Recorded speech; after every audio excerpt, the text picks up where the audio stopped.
Hi, everyone. Welcome to the Lighthouse Sessions. Today, I'm excited. I have one of my older friends, Joey, and we've been connected for, I can't remember how long, feels like forever. He's just one of those people. Once he enters your world, you're just happy to have known him and you forget to count time. Joey, why don't you share a little bit about who you are and what you do?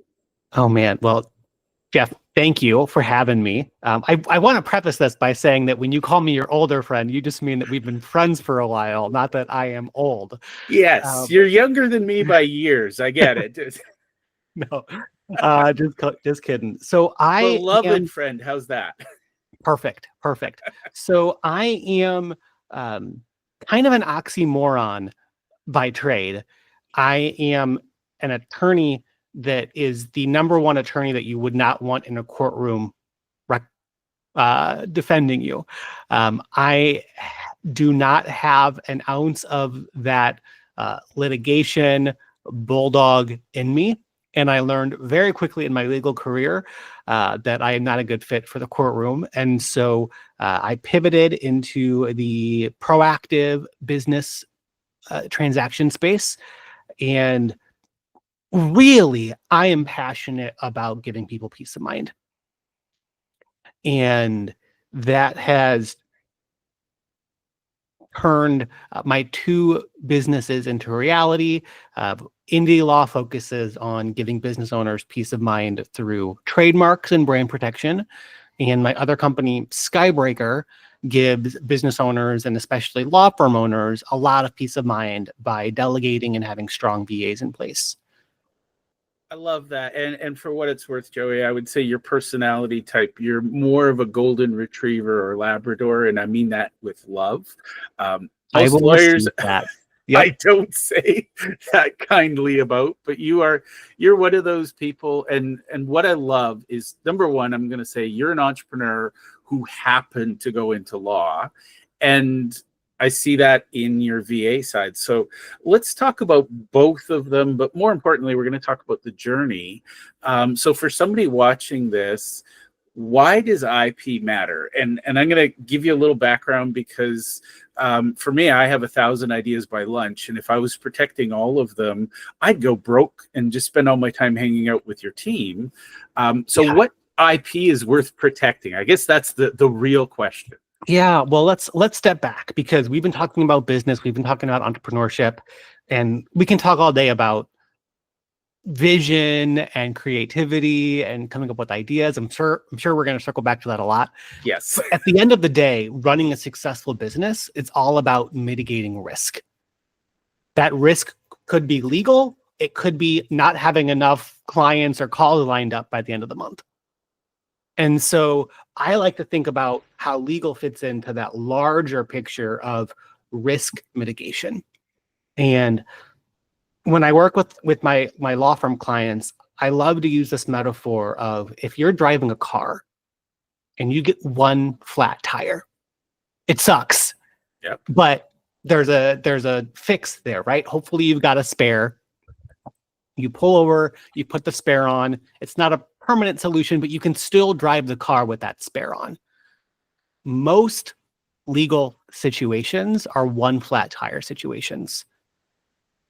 It's never a happy thing when, a client wants a refund or you run into a team issue or something like that. But in most legal cases in business, the business can still run while you're dealing with that legal thing. Well, and if I may, to your analogy, you also are running slower because you got that little donut on, right? Sure. But I want to distinguish that from what I call an all flat situation, Yep. where you are driving the car, you hit something, and now all four of your tires go flat. You can no longer operate the car. That one spare isn't going to help you. Yeah. That is what can happen with certain IP issues and especially trademark issues. The reason why we as a law firm focus on trademarks is because we have heard so many horror stories of business owners that got blindsided by a cease and desist letter. They were forced to not only change their business name, their podcast name, their course name, but not market themselves until they made that switch.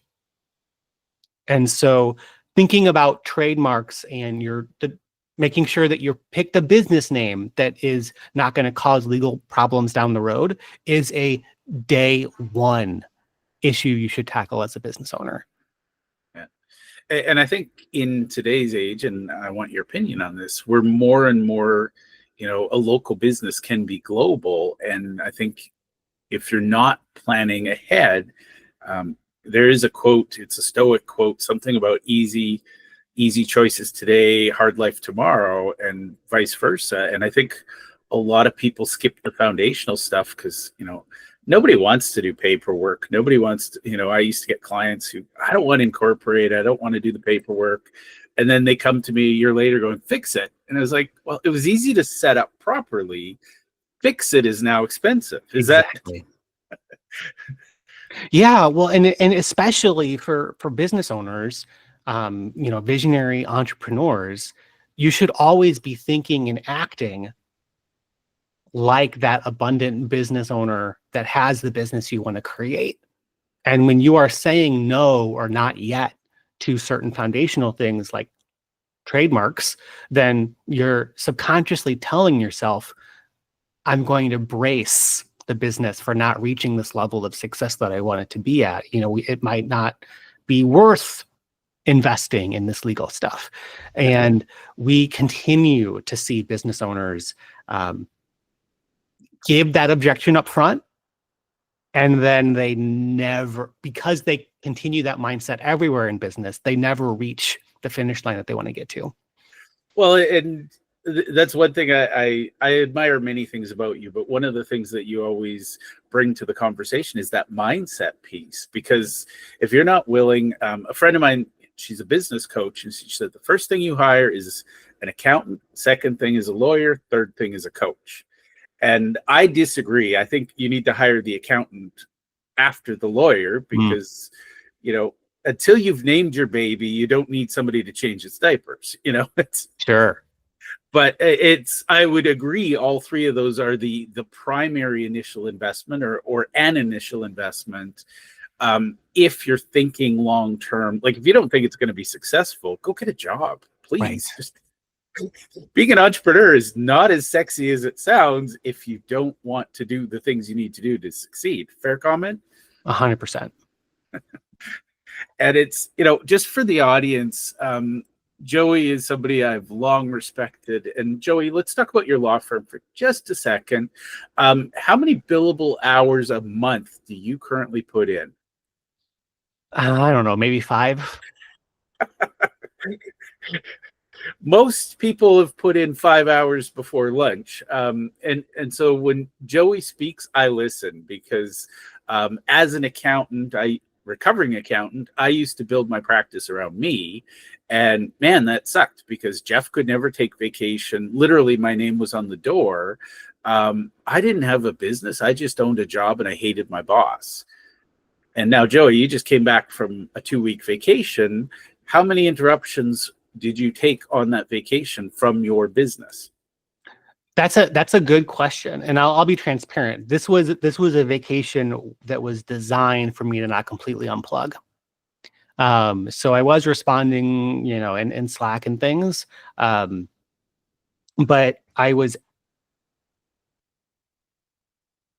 it was all set up so that it was like, okay, how can I not just like be the lawyer and answer, ethically the legal questions, but be the business owner and, in less than an hour a day, go into Slack, respond to where I'm being tagged, and then be able to shut everything off. Yeah. Now, full disclosure, Joey, the first time I went to Hawaii, we went to Oahu, and my wife had a great vacation. And she kept coming and going. When are you ready? Are you done yet? Are you good?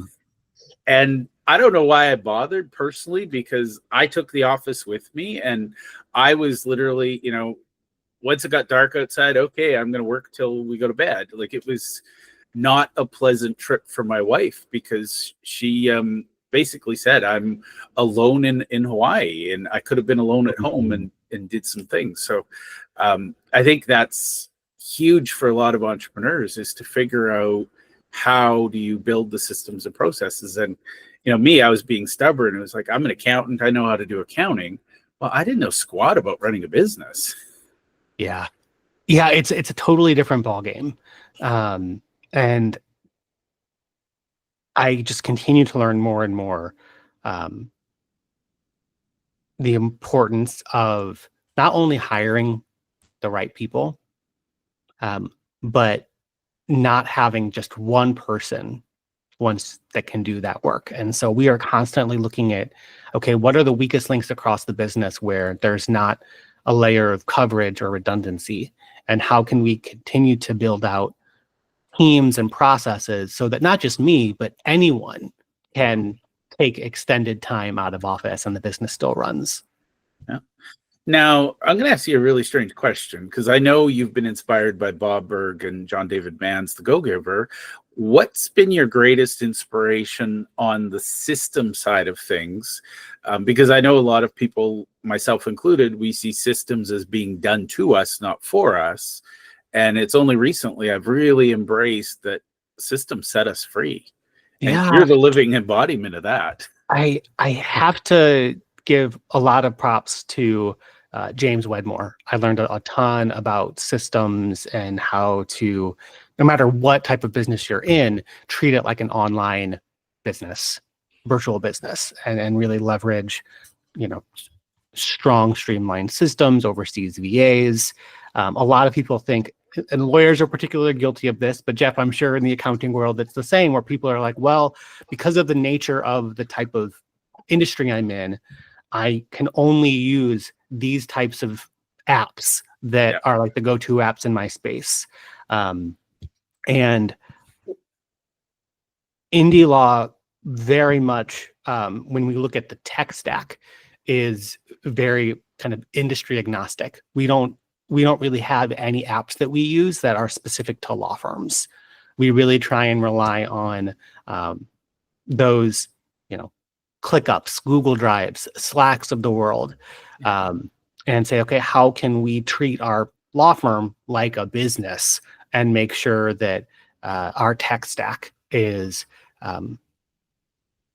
not like niche down in ways it doesn't need to be. Yeah. And honestly, I think that's one of the things I see. I'm obsessed with the Google ecosystem, and I'm amazed what I can do in Google. When I go back to when I was an accountant, you had like 5 choices, and it was which of the least objectionable choices are you going to use today? Yeah. And, what I found was that every one of them somehow forced my business to adapt to its software. And now I look at it, and that's, I think if you look at professional services, I mean, really, truly, it's document management, project management, CRM, and a lot of the tools try to do too much by itself. Yeah. Whereas if you look at the Google ecosystem, everything was built to plug in. And between you and me, I'm working on an integration tool where we bring Google and Slack together. And the two play really well together if you know what to do with them. Sure. So I think what I like about that, and obviously you've got to recognize the regulatory requirements for your industry. But as you said, if we can find the tools that work for us instead of work for the tools, it's a big difference. Yeah. Yeah. So But I think you said this before we started going live, Jeff, but that idea of knowing, in your case, like how to code versus what to code. Yeah. There are so many, and really an infinite number of potential SOPs and metrics and tech stacks that you could have in place for your business. And especially this year, we've gotten really serious about, okay, how can we start to streamline what it is that we're focusing on when it comes to processes and metrics and the team going over numbers. Yeah. And I am just recently super proud of my team and all of the distance that we've come in, now really having a sense of what are our numbers that matter the most and how are we as a team not getting distracted by numbers that can and should be tracked and documented, but aren't like those first domino numbers that kind of correlate to everything else. Well, and for what it's worth, one of the things I like about Slack is there's a lot of customization you can do. Somewhere in my world, I heard a quote that every employee should have a number. You know, what's that one thing that they are responsible for? And unfortunately, most software I've discovered is built by engineers and accountants and, you know, people who don't do the job. But for me, I'm all in. I think it's Ryan Dice that talks about how he ran a $10 million company with a Google Sheet.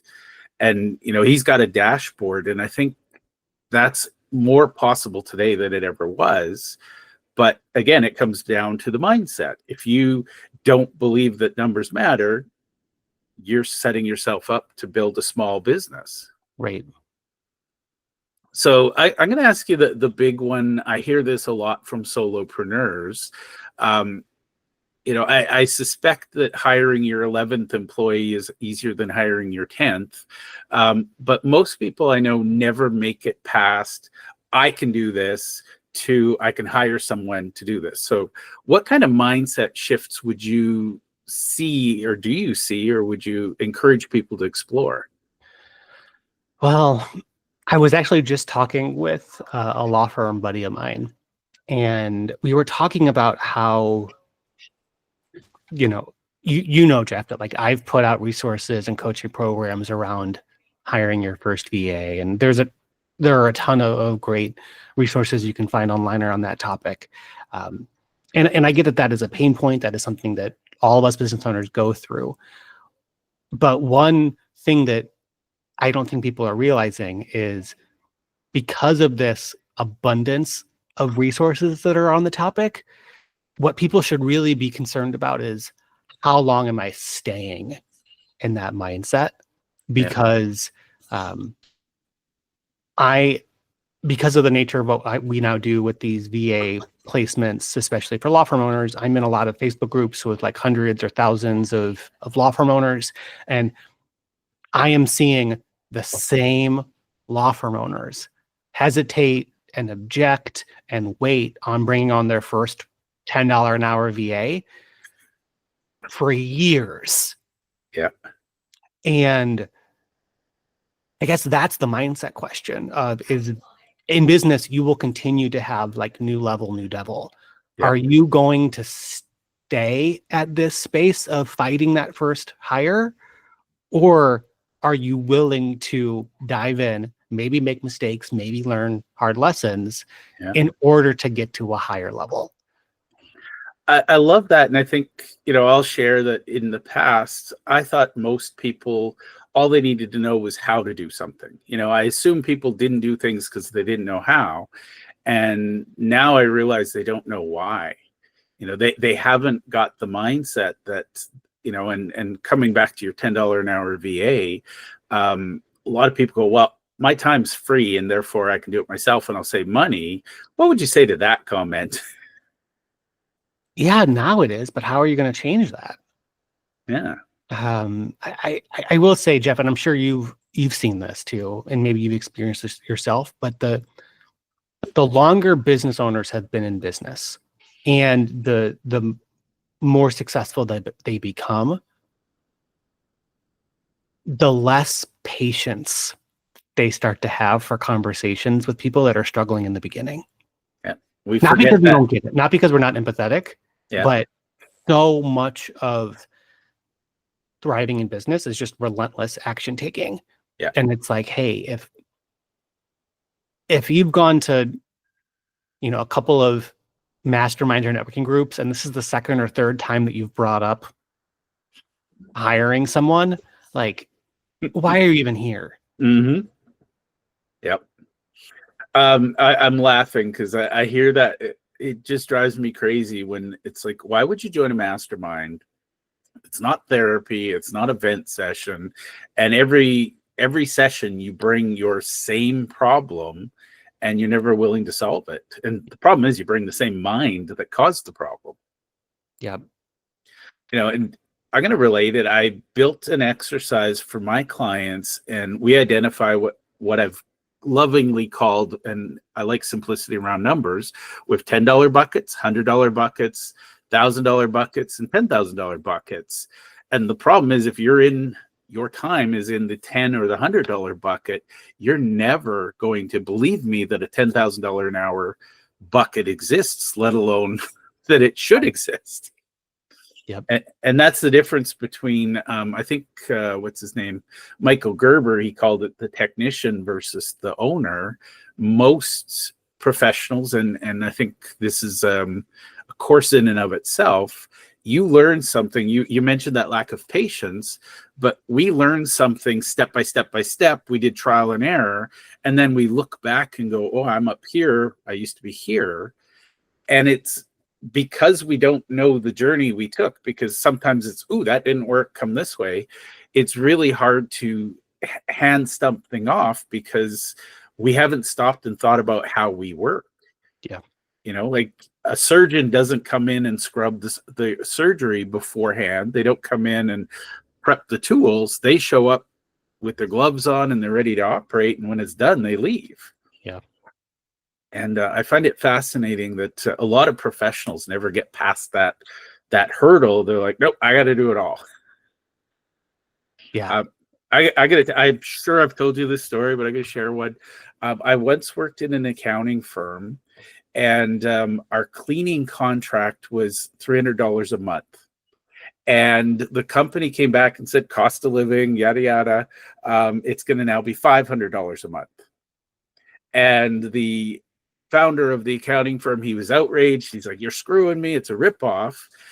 So his solution was every Friday, the entire office shut down an hour early, and we cleaned the office for an hour. Mm. And I did the math once, and I think we were a $2,000 an hour cleaning crew. And I was like, this doesn't make sense. Yeah. So that is mindset right there. Because again, he knew the cost of everything, the value of nothing. It was amazing.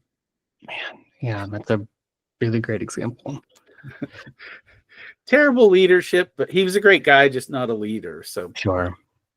So let's talk about your VA offering. And I'm really keen. What are some of the obstacles you're seeing? You know, you talk about these Facebook groups, and, you know, people are really attached to their belief, the story they tell themselves that I can't outsource. What kind of stories are you hearing, and how do you typically respond? Yeah, well, there's different like umbrellas of stories, right? There's one umbrella of story or category of stories around people that are afraid to make the jump.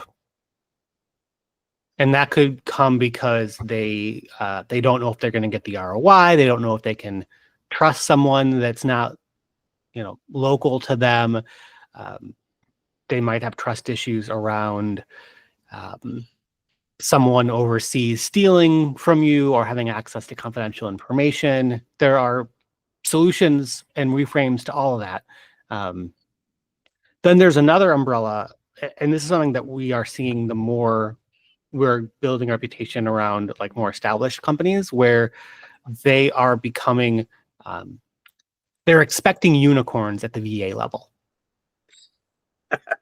They want the rock star, the purple unicorn with pink hair, and they're like, yeah, we need a VA who can do XYZ, that has this experience level, that knows this tech or can speak English in an American accent.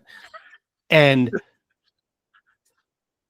I don't want to just blanketly say like, yeah, they're dreaming here, which is kind of true. But I think that part of the issue there is that they're not doing the work of figuring out what is the ROI on this type of hire. Yeah. And one of the things I love about administrative overseas VAs is it allows the math to be lazy, where as long as you're getting more than a $6 to $8 to $10 an hour return, you're making money. Yeah. But for businesses that maybe already have a team that are looking to just cut expenses further by getting a VA, you really want to think about, okay, what would the value be to the team of someone that, you know, could speak to clients with an American English accent very fluently. That value and ROI to the business is likely a lot more than $10 an hour. Yeah. So we are starting to see more and more of like an attempted abuse of this whole VA opportunity, where they're like, hey, how can I kind of break expectations and defy laws here by finding an overseas VA, pay them $8 an hour instead of paying a more traditional person for that at like $50, $60, $100 an hour. Yeah.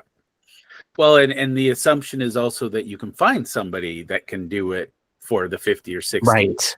And also, as you said, the risk is higher, because if they say they can do it and you're paying them $50, $60 an hour and they can't do it, you're out more than if somebody at $10 an hour says, no, I can't do it, but I'll learn. Yeah. And what I'm hearing in all of that, and for the record, I've worked with a lot of people at the whole offloading or off outsourcing, things like that. The biggest thing is it comes down to trust. Do I trust the people? Do I trust me? And then it comes down to expectations. And then if they don't know what the role is, you shouldn't be delegating it. And 100%. I'm very practical. If somebody says I can't afford to outsource it, my question is, then why are you doing it? Because if you can't afford to outsource it for $10 an hour, is it worth doing? Well, and I appreciate that a lot. And it reminds me, one thing that we haven't talked about yet is like delegating and outsourcing is great once you've taken the time to figure out what your processes are, or are willing to create like Loom videos on the fly and send them to the people. What some people think is, oh, let me hire a VA or even an expensive teammate and have them just do things for the business. Yeah. If you do not have a strong system or process in place that details the step-by-steps of how a teammate is going to do the job, then you're setting that teammate up for failure.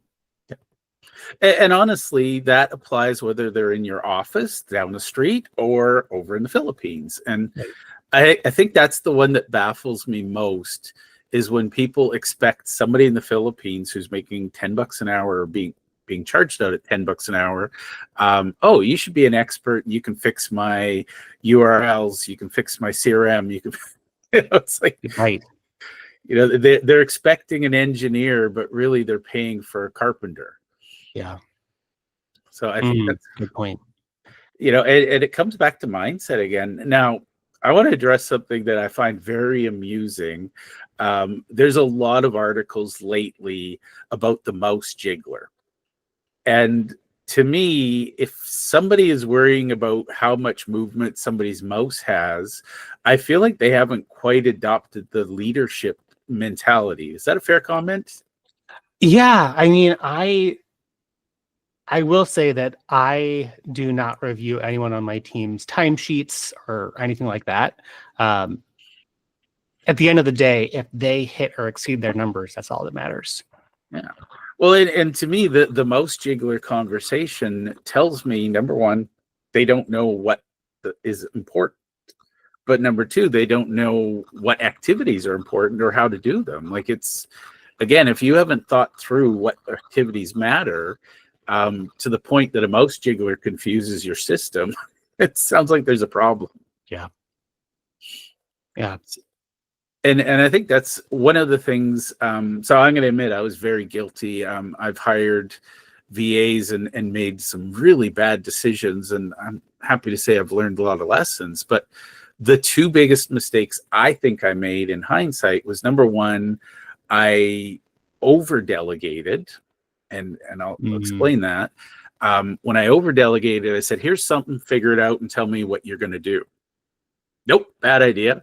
The other thing was I abdicated, and I just, I was micromanaging, and then I just gave up. And I think that's the thing. You got to look at it as, and by the way, this applies to AI in a weird way.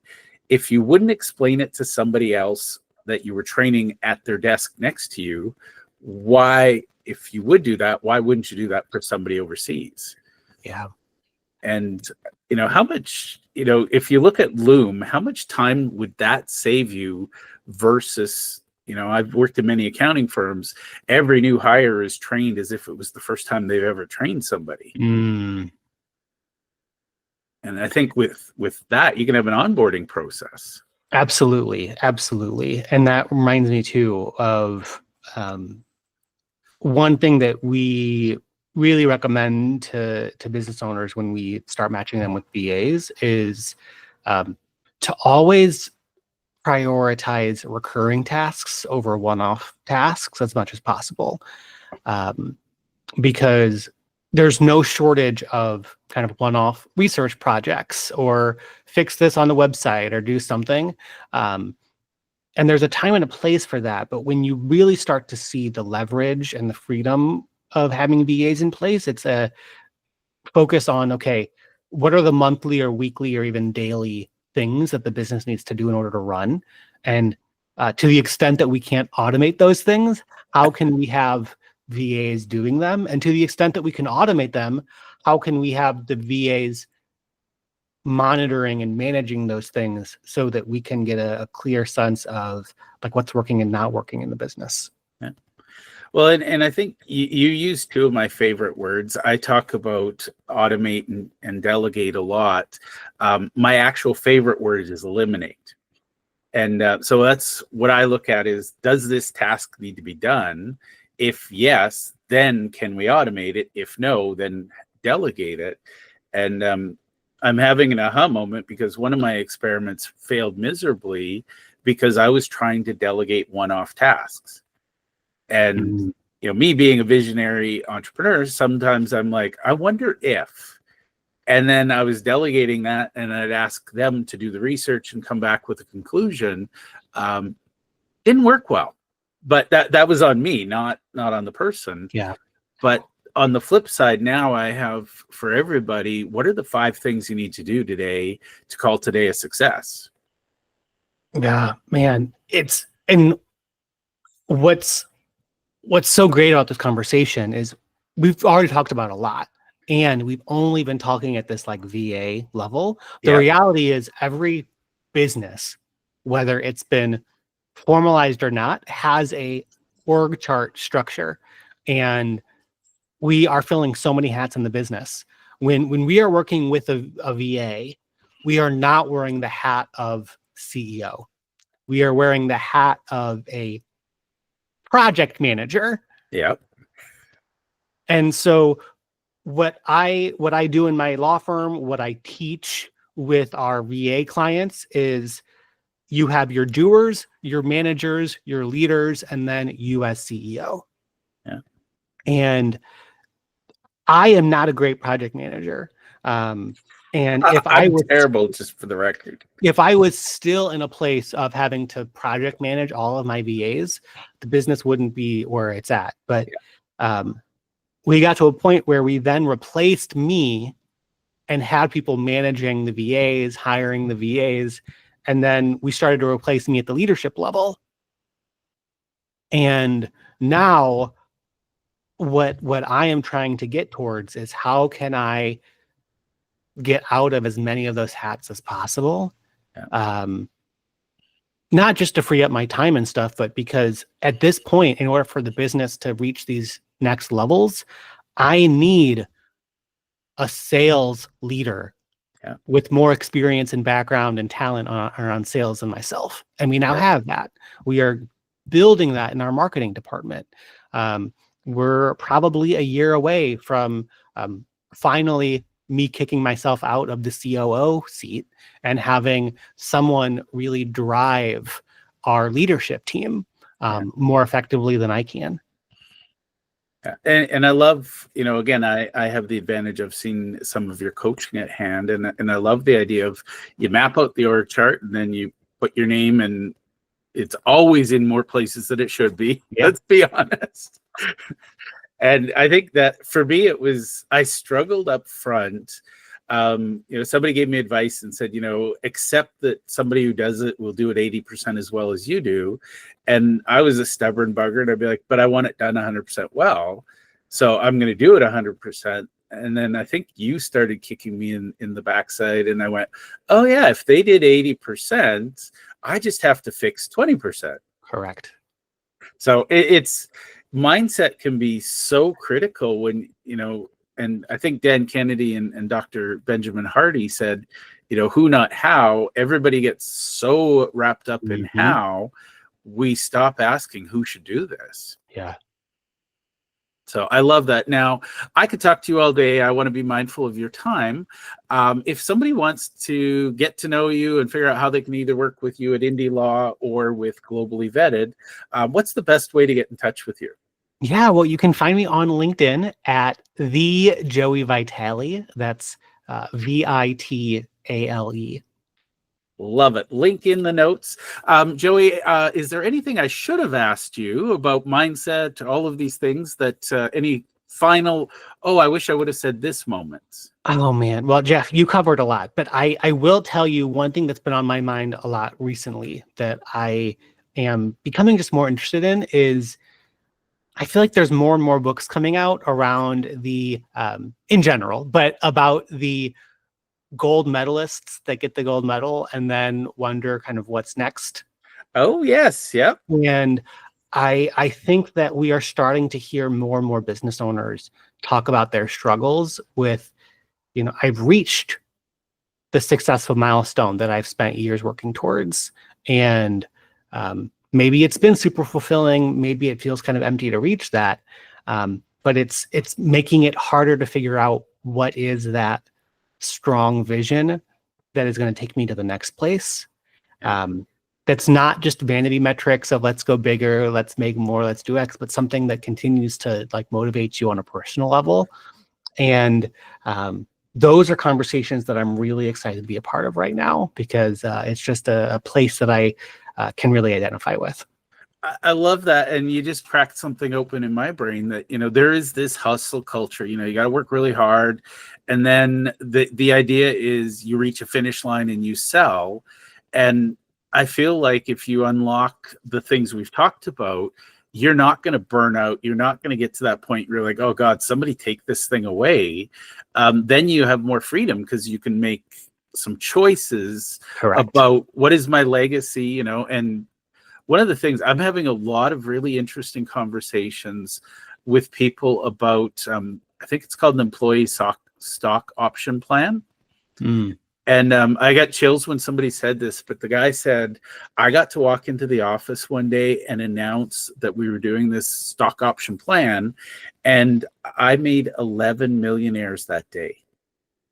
And he was like, that was the greatest moment in my career, watching these people who'd helped me build, bawling because their life struggle was over. They were now, they were shareholder number, whatever. But I get chills when I think about that, because isn't that why we go into business? Like, it's funny that we want to help others, but then we don't think about helping the ones who helped us help others. Yeah. That's great. That is a new level of mindset, Joey. Those rooms, oh my God, I'm going to introduce you to some people because those rooms are so, it's not about how do I get more out of my $10 an hour, like the conversation about that gets exhausting because it's, I want to micromanage everyone around me so they give me more money versus how can I have more impact and a bigger legacy? Yeah. And it's foundationally fascinating. The ones who have the most fun and enjoy their retirement the most, they built a team, made them all wealthy, and now they're still part of the company. And now it's cool because the conversations are about transitioning the wealth to their next generation. How do I train my kids to lead, as opposed to, I've seen a lot of sales where you spend your retirement in litigation because the new owner didn't run it as well as you should have. Right. Again, lack of systems, right? Yep. All right, Joey, I love you. It was amazing to chat with you. We will do this again, but I'm going to find some people that need to connect with you. Awesome. Thanks so much, Jeff. Thank you.